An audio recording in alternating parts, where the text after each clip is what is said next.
Merhaba arkadaşlar. Şimdi burada kendi çabamızda özel öksürük şurubu yapıyoruz.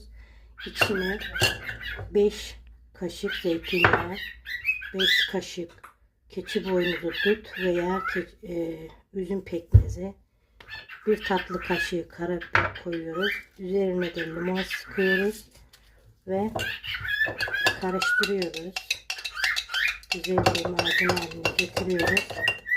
Çocuklara 1 tatlı kaşığı, büyükler 1 yemek kaşığı içinde anında öksürüğü kesiyor.